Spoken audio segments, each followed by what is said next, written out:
Santiago y Sierra, España. ¿Qué tal, chavales? Soy yo otra vez aquí, David Vega, intentando hablar en castellano con vosotros. Porque, bueno, como ustedes muy bien conocen, yo soy hijo de español, soy brasileño, vivo en São Paulo, nací en São Paulo, pero mi padre es de León, de una parte que está más al norte de España y también más al noroeste, cerca de Galicia. Y un sitio donde ya fue un reino independiente, y ahí se partieron muchos conquistadores a América también, sobre todo en la parte sur de Brasil, lo que después fue conocido como los Maragatos, de la región de la Maragatería, donde hay la ciudad más famosa, Astorga, en España. Bueno, y ellos son también, y hay mucha influencia también de Cantabria. Mi apellido, Vega, yo hice una búsqueda en internet y yo sé que este apellido es un apellido que viene de Cantabria. ¿Y por qué yo estoy hablando de Cantabria? Porque yo quiero hablar de un movimiento que no ocurrió solo en el norte de España, pero casi todo este movimiento fue del norte de España. Claro, no fue de Cantabria, fue de Navarra, sobre todo la parte de los carlistas de Navarra, cuando hubo una guerra, no solo una, pero 3 guerras para la disputa del trueno español. Yo voy a explicar por qué eso sucedió, ¿vale? Pero yo creo que así, en el norte de España casi todos tienen un mismo origen de los cantabrios también son la parte de los celtíberos, que estaba más para parte del centro y también para el sur, claro. Y ellos tienen una origen común también porque son todos indoeuropeos. Entonces se sabe que todas aquellas poblaciones son poblaciones hermanas. Por eso el tema del separatismo y de los particularismos de España, sobre todo después con la cuestión económica también, porque no es solo cultural, hay también mucho la cuestión económica de Cataluña y País Vasco, que eran las regiones más industriales de España. Yo creo que eso también se sucedió, estos movimientos también fueron influenciados mucho por el tema de la economía, porque tenía ideas más liberales, eran más desarrollados económicamente frente a Castilla y Aragón, que eran más campesinos, regiones agrales. Pero Aragón, se sabe que Cataluña era parte del reino de Aragón también, entonces no hace mucho sentido, o sea, un movimiento de independencia. Y sobre todo intelectuales como Ortega y Gasset en España Invertebrada ya decía el problema que eso estaba ocurriendo en España, sobre todo después de la generación de 98, con todo aquel pesimismo de la derrota de la guerra hispanoamericana. Bueno, esto es un otro tema que podemos hablar más adelante. Pero hoy yo quiero hablar del carlismo. No voy a tener un libro como base, pero yo estaba leyendo este libro de Carlos Seco Serrano, El Tríptico Carlista. Es un libro que explica lo que fue el carlismo y el motivo de las 3 guerras. Se habla mucho de la guerra civil de España del 36 a 39, pero se olvida que España tuvo guerras civiles casi iguales en términos de pérdidas humanas, de violencia y de toda barbarie, vamos a decir así, en el siglo XIX, que a veces estas guerras son tan cuales o a veces aún peores que la guerra civil de España del siglo XX. Lo que pasa es que hubo un problema, porque España, la familia real española, los reyes de España, antes del advento del liberalismo, eran reyes sobre todo de la Casa de Austria. La Casa de Austria, los Austrias como llaman, eran los reyes sobre todo después de Carlos primero, Carlos I, que era primero de España y quinto de Alemania. Era un rey alemán de la Casa de Austria que tuvo el imperio más grande y la parte más grande del imperio español, donde no se ponía el sol, cuando él, incluso en la época en que el Escorial que está afuera de Madrid estaban construyendo, él hizo guerras religiosas, porque él era católico, contra los protestantes en Holanda, en Bélgica y hasta en Alemania. Entonces era un rey católico. Después Felipe II fue un gran rey también. Yo creo que Felipe II fue el rey donde las coronas se unieron, las coronas de España y Portugal, y entonces España controlaba no solo sus posesiones en América y en Asia, pero también las posesiones de feitorías de los portugueses en África, y también, sobre todo, Brasil era parte del Imperio Español en la época de la Unión Ibérica y todo eso. Pero el problema es que en 1700, más específicamente 1702, hubo un problema de sucesión. El rey Carlos II, un problema en la época del rey Carlos II, y las regiones de España que aceptaban un otro linaje de la familia real, empezaron una guerra conocida como Guerra de Sucesión, sobre todo Cataluña, también con el tema de separatismo en los días actuales.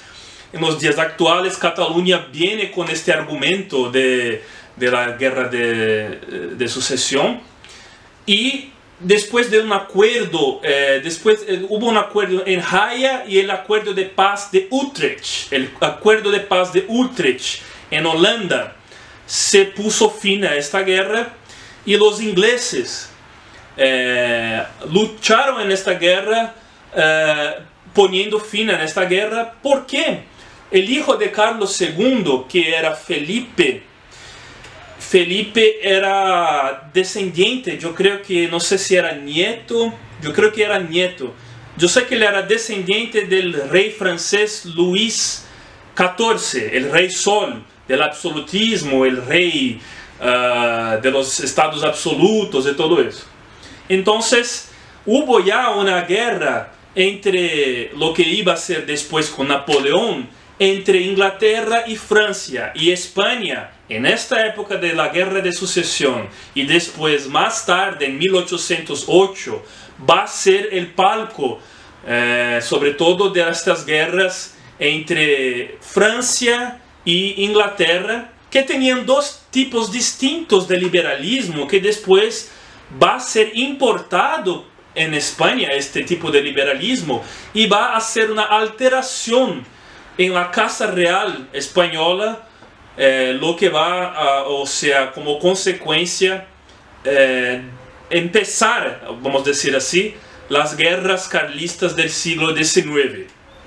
Yo estoy aquí con una camiseta de la Legión Española. Yo sé que no tiene nada que ver con los carlistas y todo, pero los tercios, el ejército de picas, los tercios españoles, los tercios de Flandres, como es muy conocido también, era un grupo militar, o sea, que se basaba en la falange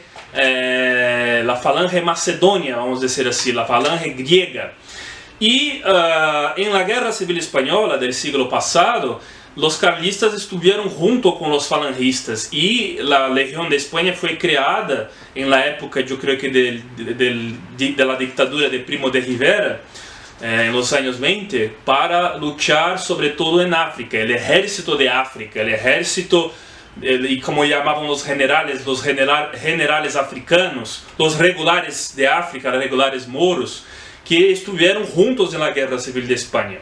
Y yo pongo aquí en mi corazón esta foto de mi abuelo. Este es padre de mi padre, mi abuelo de León, era un campesino, y en esta foto de 1936 él luchó en la Guerra Civil Española en el bando nacional, en el ejército nacional bajo Franco, ¿no? Bueno, y me gusta mucho esta historia de España. Todo lo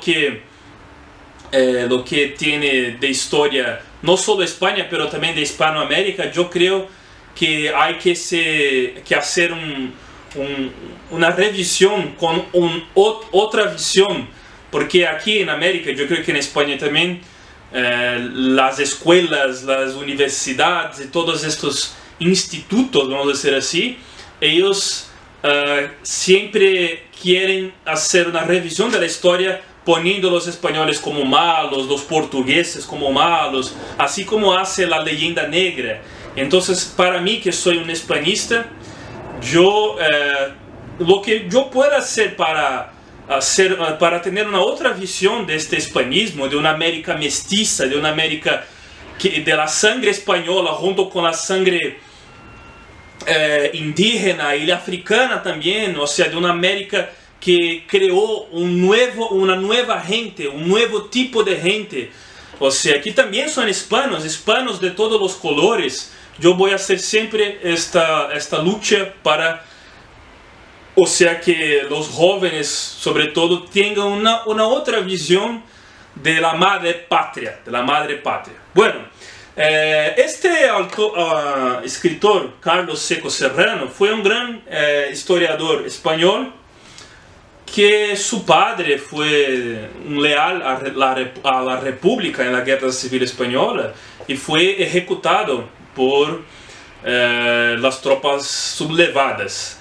Entonces él vivió en la España franquista, todo, pero él fue el responsable de la historia contemporánea de España, sobre todo también con la visión republicana. Y yo no sé si tiene algún sentido, pero creo que él también contribuyó para la idea de memoria histórica, una idea que podemos hacer una discusión, porque ¿qué tipo de memoria es esa? Que es solo la memoria de un lado. Hay que tener la memoria de todos los lados, y todos los lados tenían españoles en lucha, ideologías, y tenían sus creencias y sus héroes. Entonces esa es mi opinión. Pero también él murió de COVID-19, de coronavirus, el año 2020, a los 96 años. Pero yo, como un hispanista, a mí me gustan las historias y los escritores y las visiones, todas las visiones, sobre todo las de izquierda también, porque toda la producción cultural e intelectual de los hispanos, para mí, tienen valor. Yo tengo mis preferencias, pero todas las producciones para mí tienen valor. Y un escritor que yo creo que todos vosotros conocen, que yo tengo la colección de libros de él, una colección de 1932. Él fue aquel que reorganizó la ideología carlista, que fue Don Juan Vázquez de Mella y Fanjul. Yo tengo Política Tradicionalista, es un libro, como ustedes pueden ver, es un libro antiguo, las páginas están envejecidas, amarillas. Temas internacionales, y en temas internacionales, yo me acuerdo de un pasaje que él dice sobre Brasil, sobre cuando la república fue proclamada, o sea, se proclamó la república en Brasil en 15 de noviembre de 1889, y él escribe, o sea, diciendo que fue una cosa mala, porque él estaba en favor del emperador brasileño Dom Pedro II, que tenía una madre Habsburgo, que era Habsburgo también, tenía sangre de los Austrias. Temas sociales, la familia portuguesa y de Brasil son los Orleans, Braganza y también los Habsburgos por parte de la emperatriz Leopoldina. Temas sociales y otros temas sociales también. Entonces yo tengo la colección de Juan Vázquez de Mella. Para mí es uno de los mejores escritores de España, y yo sé que ellos querían cambiar su nombre en una plaza en Madrid, yo creo que era en Madrid, para poner el nombre de una persona irrelevante, una persona que no tiene importancia ninguna. O sea, es el ataque que los postmodernos, la modernidad hace con nuestros héroes, nuestros ídolos que tantos tenemos cariño. Y yo estoy, o sea, con esta boina roja que yo compré en Europa cuando estuve en España, y en Francia también, los tienen mucho en Francia, porque los carlistas tenían una boina roja, es típico de su ejército, y dicen, no sé si está correcto, yo he leído que los gallegos utilizaban una boina roja y ellos copiaron de los gallegos la boina roja. Y tenía al comienzo los carlistas se utilizaban de una boina blanca, pero después la boina blanca fue para las mujeres, no era en el ejército, pero las mujeres que ayudaban a los hombres en el frente de combate tenían una boina blanca, y los hombres tenían la famosa y conocida boina roja. Bueno, Napoleón Bonaparte, yo tengo vídeo en inglés hablando de Napoleón. Si ustedes quieren también, vosotros quieren saber un poco más, pueden mirar después. Yo voy a dejar aquí el enlace de este vídeo. Napoleón en 1808, o sea, invadió la península ibérica pasando por España, llegó hasta Portugal, y la familia real portuguesa de Don Juan VI vino a Brasil. Y él dejó su hermano José Bonaparte I gobernando España. Y hubo varias resistencias heroicas en España, como las resistencias de Zaragoza, las guerras de Belén, todas estas guerras muy heroicas del pueblo español. Y todos los cuadros, por ejemplo, que retratan muy bien eso, de Francisco de Goya, sobre todo el cuadro 3 de mayo de 1808, que yo tengo aquí en mi habitación, este cuadro. Me gusta mucho siempre mirarlo y ver el heroísmo del pueblo ibero contra el invasor francés, así como los heroicos de Numancia y de Sagunto resistieron muy bravamente, o sea, fueron muy bravos contra el enemigo extranjero.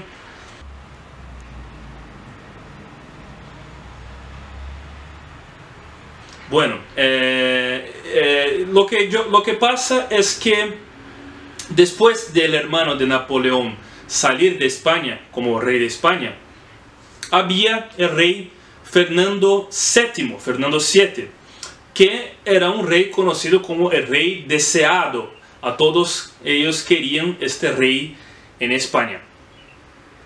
Pero lo que pasa es que después va a tener una disputa, sobre todo en el trono español, con la primera guerra carlista. Carlista es un nombre de las personas que están en favor del rey Carlos Isidro de Borbón, y que estaban leales a Carlos y la casa de Austria, los Habsburgos también, contra la linaje de Isabel II. Entonces hay los isabelinos que tenían ideas liberales por cuenta de la influencia de Napoleón, con la influencia de la monarquía de Napoleón, y del republicanismo también, con ideas liberales que influenciaron las ideas de la monarquía de Isabel, que quería una monarquía parlamentarista y todo eso. Y los, no digo absolutistas, pero los tradicionalistas, los carlistas son los tradicionalistas. El tema las palabras de orden del carlismo es Dios, patria, rey y fueros. Por eso Aristóteles decía que la virtud está entre las personas que están en el medio, no están en los extremos. Y yo pienso que el carlismo tiene mucho de eso, porque él ni tampoco es absolutista en la concepción mala del absolutismo, como por ejemplo lo que hubo con Luis XIV en Francia, y también no es también muy liberal, o sea, muy moderno al punto de renegar sus tradiciones y su patria en nombre de un liberalismo cosmopolita o internacionalista. Lo que pasa es que yo creo que el carlismo está en algún punto en el centro, en el medio del parlamentarismo, de la monarquía parlamentarista y de la monarquía, vamos a decir así, absoluta. Pero lo que pasa es que el carlismo es más grande, o sea, es mucho más grande que solamente el sentimiento monárquico. Es claro, Dios, patria y rey presupone que para el carlismo se necesita de un rey y entonces una monarquía. Pero los carlistas, una persona puede tener el sentimiento no solo nacionalista, pero el sentimiento tradicionalista con bases en el carlismo. El lema de fueros es porque en las regiones, sobre todo de Navarra, y más al norte también, ellos tenían los fueros. Los fueros eran consejos populares, o sea, de la aristocracia local, no solo de la aristocracia, sino también del pueblo. Eran instituciones milenares que después el Estado liberal, con la Constitución, destruyó todos los fueros, y los fueros sí eran una cosa más orgánica, más natural, o sea, era una administración basada en los lazos, vamos a decir así, los lazos familiares, en el sangre. Era una aristocracia de sangre y también una aristocracia de personas que se veían como iguales a las personas del pueblo. Las personas del pueblo serían sus hermanos, serían también personas de un origen común. Entonces los fueros eran estas administraciones en estos sitios que tenían, sobre todo en Navarra. Tenía algo muy parecido también en Cataluña con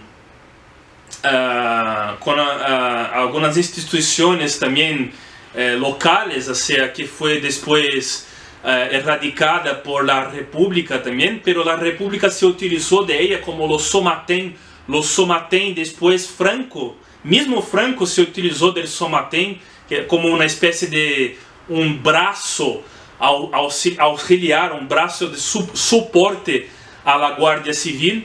Entonces eran instituciones locales que después la Constitución liberal más centralizada, vamos a decir así, una centralidad más fuerte, destruyó todas estas administraciones locales, que era una cosa que siempre existió en todos los países. Todas las sociedades tenían esos. Tenía el argumento, un argumento también que incluso era una crítica de Ortega y Gasset también, que era el del caciquismo en España. La generación de 98 hubo mucha crítica al caciquismo de España. Caciquismo de cacique, como si fuera de jefes locales, de personas que mantenían, o sea, una estructura de terratenientes, de todo eso. Entonces hubo este argumento también que fue muy combatido por estos intelectuales de la generación de 98. Y yo pienso, o sea, donde viene la familia de mi padre en León, ahí también son pequeños campesinos, pero no hay esta estructura de terratenientes. Son personas que tienen el minifundio, la tierra, son propietarios de tierra, pero propietarios de tierras pequeñas.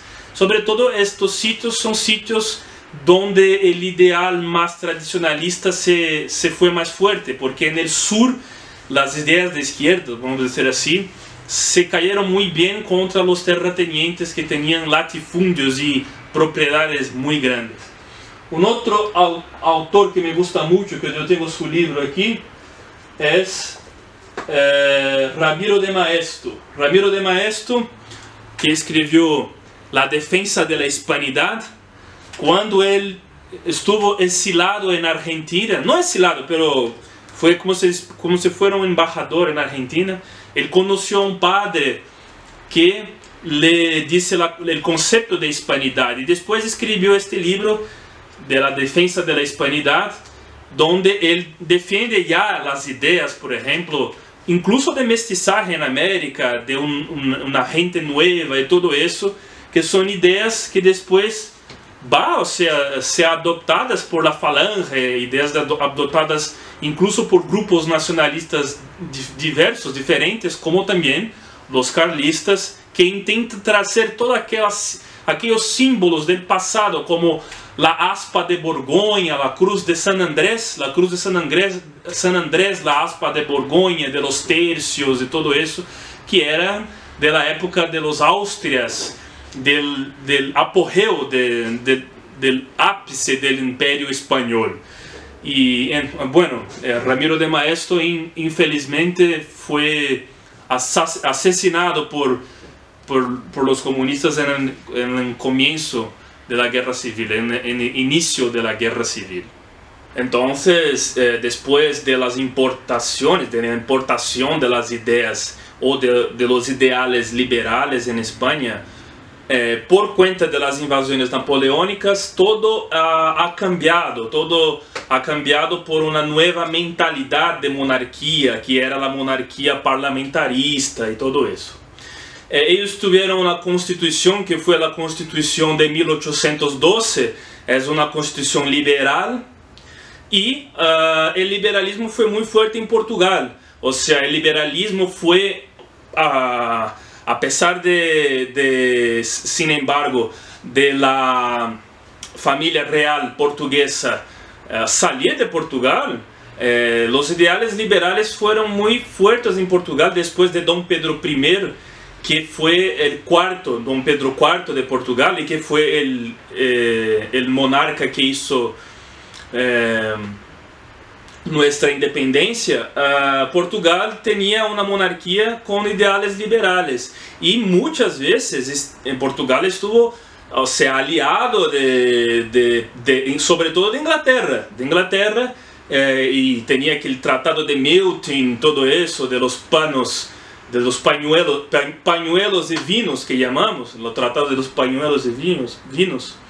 Y lo que pasa después es que hay después un manifiesto, que es el manifiesto de 1826. Y este manifiesto fue, como puedo decir, fue utilizado por los liberales para intentar impedir el avance de los tradicionalistas, que ya empezaban con las ideas carlistas para un trueno que fuera del linaje carlista. Entonces este problema de la sucesión, y después cuando hay Isabel II, que para los tradicionalistas no tenía derecho al trueno, fue todo eso que estuvo en juego. Bueno, o sea, tuvimos 3 guerras carlistas. La primera guerra carlista empezó en 1833 y fue una de las guerras principales que después va a tener como una venganza o una especie de cambio, dar el cambio después de los tradicionalistas contra los liberales. Tenía el conde de Montemolín, que era, o sea, apoyado por Cataluña. Y también a mí me gustaría decir sobre Carlota Joaquina, que tenía parentesco también con estos lineajes, porque Carlota Joaquina fue reina de Brasil y de Portugal, porque ella era casada con Juan VI, Don Juan VI, que vino a Brasil después que Napoleón invadió Portugal. Y ella tenía una idea de hispanidad, una idea de una América unida. Ella quería estar cerca del Río de la Plata, en Argentina, justamente para hacer esta unión de Brasil portugués con las repúblicas platinas, las repúblicas del Prata de Argentina, y que hablaban español y todo eso.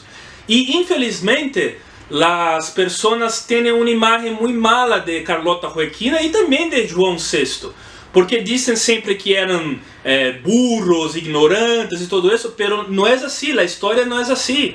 Esta construcción de la imagen de estos reyes es una construcción sobre todo republicana, después que la república fue proclamada en todas las Américas con el positivismo y con la masonería. La masonería, y el general Cabanellas de la Guerra Civil era masón también, la masonería estuvo por detrás de todos estos movimientos republicanos y tenía la intención no solo de terminar con las monarquías, pero también de reescribir la historia.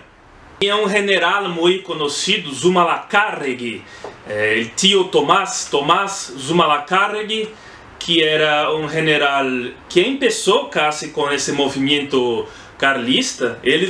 Hay pinturas, o sea, pinturas de él donde él está con la boina roja y todo eso, y fue una figura expoente para el carlismo. Bueno, ahí después del manifiesto de 1826, hay una manobra liberal para, vamos a suponer, indisponer al infante Don Carlos. Y ahí surgen los moderados y los fernandinos de Fernando VII. Pero después del inicio de la guerra carlista, de la primera guerra carlista, todo va, o sea, se radicalizar. Los moderados no tenían, o sea, espacio. Y estos ideales de la Ilustración española empezaron también con los liberales radicales. No es necesario la idea de liberal como la idea de liberal que conocemos del imperio de la ley, de la tolerancia o democracia que conocemos hoy. Hay el radicalismo liberal, que quería una secularización de España, quería erradicar la Iglesia católica, y el problema es que no es como las constituciones laicas de hoy, donde todas las religiones, o sea, siguen con su manifiesto o con su actividad. En aquella época ellos querían erradicar la Iglesia de la sociedad española. Entonces empezaron a queimar, prender fuego en conventos, en semanarios, incluso a hacer ejecuciones de padres y de monjas. Una práctica que va o sea, a se repetir en la Guerra Civil Española, sobre todo después de 1931, con la Segunda República, cuando empezaron, o sea, un fuerte movimiento no solo de oposición, pero sino también de la destrucción, no solo también de la Iglesia, pero un intento de exterminarse, acabar con la fe católica y cristiana en general. Y eso va a ser usado después por Franco. Cuando Franco asumió el liderazgo de la rebelión, él va a utilizar incluso, consultando las obras de Miguel de Unamuno, una defensa de la cristiandad y de la civilización occidental. Después, en la Segunda Guerra Carlista, que fue, o sea, decidida casi toda en Cataluña, la guerra de los matiners, de los madrugadores, porque las batallas empezaban muy temprano. Cuando se termina esta guerra, e incluso en esta época también Madrid tenía una epidemia de cólera. Era una época que tenía guerras y también una epidemia, y yo hago también una comparación con el tiempo actual de pandemia y de crisis en todo el mundo también. Isabel II se casa con su primo Francisco Asís. Y terminada la guerra, los liberales vencen esta guerra, y la última guerra carlista va a ocurrir con la defensa de los carlistas del Carlos VII, que era el duque de Madrid. Entonces es un último intento carlista, la tercera guerra carlista. También hay la restauración por Donoso Cortés, un ideólogo de la restauración, que ya empezaba a escribir ensayos sobre el liberalismo, el conservadurismo, el catolicismo y también el socialismo. El socialismo ya fue después de 1848, del manifiesto del Partido Comunista de Marx y Engels. Entonces él escribe mucho en contra del socialismo, una idea de la Iglesia Católica que se opone al socialismo. Y claro, el socialismo después va a tener la teología de la libertación, sobre todo en los países de América Latina, de Hispanoamérica, después en los años 60 del siglo siguiente, del siglo XX. Pero en este tiempo la Iglesia Católica estaba en contra de los ideales comunistas y todo eso. Y la restauración trae el poder a los alfonsinos vuelven y el poder a Alfonso XII. Alfonso XII, que va a reinar en España. Hay una estatua de él muy grande, yo creo que en el Parque del Retiro en Madrid, una estatua muy famosa ahí. Y después de Alfonso XII tenemos la dictadura del Primo de Rivera en los años 20. Después el rey Alfonso XIII, que era para tener su trueno, él abdicó, salió y se proclama la Segunda República. La Primera República fue en el siglo XIX. Y la Segunda República, después de 34, del levante de Asturias, después con la muerte de Carlos Sotelo y después de la victoria del Frente Popular en las elecciones de 1936, se empieza la Guerra Civil. La Guerra Civil de España tuvo la participación de carlistas, los requetés. Requetés es porque ya es una palabra antigua, porque ellos tenían un ejército que era como si fuera una guerrilla. Era un ejército de guerrilla porque no tenía, o sea, no era un ejército oficial. Y tenían, o sea, en la parte trasera, por cuenta de la parte de la espalda que no estaba cubierta, ellos decían, los requetés. Y entonces los carlistas van a apoyar el levante sublevado de los militares contra la República, pero la Falange era el partido oficial que Franco adoptó. Franco cambió toda la filosofía de la Falange, que era de José Antonio Primo de Rivera, de las ROMs de Ramiro Ledesma Ramos, que era un partido nacional sindicalista. Ellos defendían a la iglesia, pero era nacional sindicalista. Los más católicos, el más católico yo creo que era Onésimo Redondo, que era de Valladolid. Pero Falange era como un partido, como si fuera fascista, que es muy diferente, muy distinto del tradicionalismo carlista. El tradicionalismo carlista es monárquico y tradicionalista.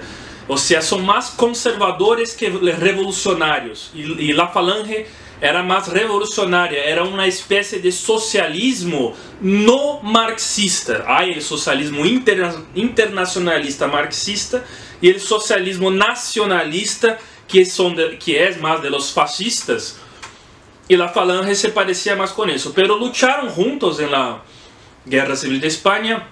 Los nacionales ganaron la guerra, como todos saben, y Franco gobernó en un país que no era ni monarquía y ni república, era una cosa más singular. Pero el problema es que Franco tuvo la oportunidad de hacer una especie de restauración de los Habsburgos, de la linaje de Carlos. Pero en la transición, después de su muerte, asume el trono de España el rey Juan Carlos de Borbón, y empieza una monarquía constitucionalista parlamentarista, y los carlistas otra vez no tienen la oportunidad de poner su linaje al trono. Juan Carlos es del linaje de Isabel II. Y en las elecciones de 1977, los carlistas intentaron participar de las elecciones, pero no les dejaron participar de las elecciones. Una democracia donde no acepta ciertos movimientos o partidos no es una democracia. La bandera de aspa de Borgoña hoy se vuelve a volar a estar al viento, sobre todo por parte de jóvenes, con estos movimientos nuevos nacionalistas en España que crecen siempre mucho. Y no es la cuestión de ser xenofobia o alguna cosa así, que yo estoy en contra de eso. Pero es la cuestión étnica, la cuestión de identidad, que el pueblo hispano, sea el pueblo hispano de Europa o el pueblo hispano de América, hay que, resurgir, o hay que traer otra vez para las discusiones, para los ambientes públicos, para las escuelas, los institutos. Porque este pasado es un pasado que explica quién nosotros somos. Y el nacionalismo, cuando es usado de una manera prudente, de una manera, tolerante, no de una forma para, discriminar o una forma racista, es una cosa muy buena, porque hay un dicho que dice que solo los ricos tienen el derecho de no tener patria. Los pobres, ellos necesitan de una patria, ellos necesitan de una identidad. Porque la persona que es rica, ella tiene dinero y el mundo es pequeño para ella. Pero una persona más simple, la patria es una cosa muy importante. Entonces es eso, es imposible hablar de todo aquí en este vídeo. Yo solo quería hacer un comentario, sin nada oficial sobre el carlismo y todo eso. Y yo pienso como un hispanista, y un hispanista que vive fuera de España, que todas las fuerzas nacionales, incluso las de izquierda, pero de las de izquierdas nacionalistas, porque hay una izquierda nacionalista también, deben estar juntas justamente para construir una democracia más embasada en las cuestiones identitarias también, y no solo la democracia liberal que impera en todo el mundo de hoy. A mí me gusta el liberalismo en la parte también económica, o en la parte del individuo, de los derechos del individuo, de las constituciones civiles. Me gusta eso, yo reconozco eso, pero es importante también tenernos siempre nuestros ojos a la espalda o detrás, a todo el pasado, que es un pasado que hace parte de quien nosotros somos. Me acuerdo, y yo termino este video hablando de eso, de un pasaje de la película El último Samurái, con Tom Cruise, que es el capitán Algrim. En el final, él llega con la espada del samurái para el emperador, y el emperador está, envuelto de muchos japoneses con saco, con cartolas, con sombreros, con cigarros, no son más japoneses, son occidentalizados y todo eso. Y el capitán Argen llega con la espada y dice: esto era la espada de aquel que siempre luchó por este reino. Y el emperador se queda, emocionado, y dice: yo siempre tuve un sueño de un Japón con líneas férreas, con trenes, con petróleo, con tecnología, pero nosotros jamás debemos olvidar quién nosotros somos. Muchas gracias y arriba España.